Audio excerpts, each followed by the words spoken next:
Friends, welcome back to this video. स्वागत है आप सभी का। काफ़ी इंपॉर्टेंट अपडेट है in relation to the special allowance. Many of the friends have requested us regarding this, तो उसी को यहाँ पे डिस्कस करेंगे, शेयर करेंगे।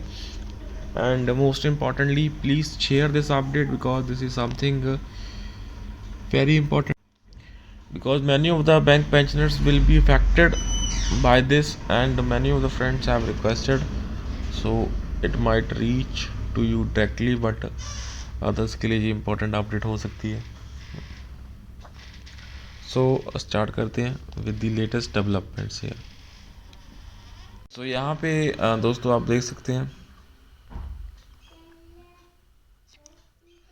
there was a hearing date on 10th of Feb 25 in the Honorable Supreme Court of India regarding the special allowances case.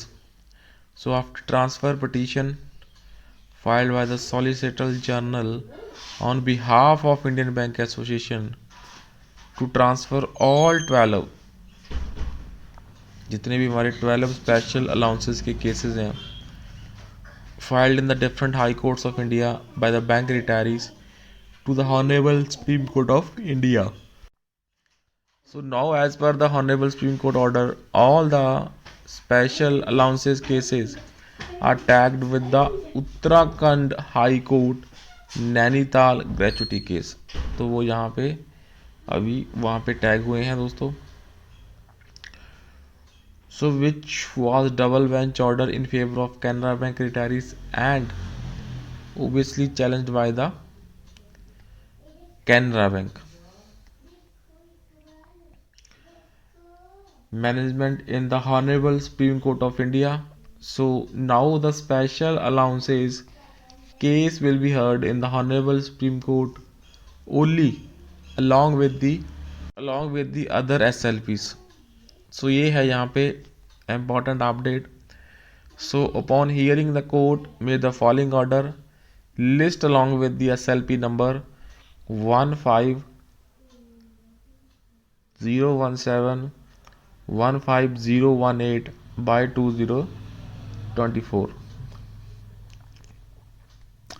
सो ये है यहाँ पे ऑफिशियल ऑर्डर्स जो स्पेशल अलाउंस के रिलेशन में है। बिकॉज स्पेशल अलाउंस यहाँ पे बहुत बड़ा मैटर है दोस्तों। स्पेशल अलाउंस का नाम ही स्पेशल है, बट ये स्पेशल है नहीं उतना, because this allowance is never included for the pension. बस वेन एवर अ पर्सन और employee is doing a job तब तक मिलता रहेगा, बट इसका जो पेंशनरी बेनिफिट है वो कुछ भी नहीं है। So that is why it's not so special, ये सिर्फ नाम का स्पेशल है।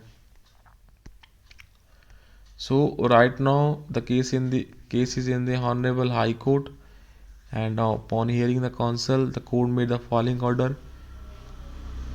सो ये केस अभी जो SLP अदर है उसके साथ ही यहाँ पे इस मैटर में सुनवाई होगी। सो देखते हैं यहाँ पे क्या डेवलपमेंट होएगी इस केस में, because this is very important update है ये। अगर ये केस बैंक पेंशनर्स के हक में जाता है, so that will be a monetary good benefit for the pensioners. So for a timing that's all for the session. So please make sure to share this update and friends यहाँ पर channel को subscribe जरूर कर लेना for the latest banking, pension and related upcoming updates के लिए। Video को like भी कर देना और आप हमें वित्तीय सहायता भी कर सकते हैं बाय द ज्वाइन बटन के माध्यम से।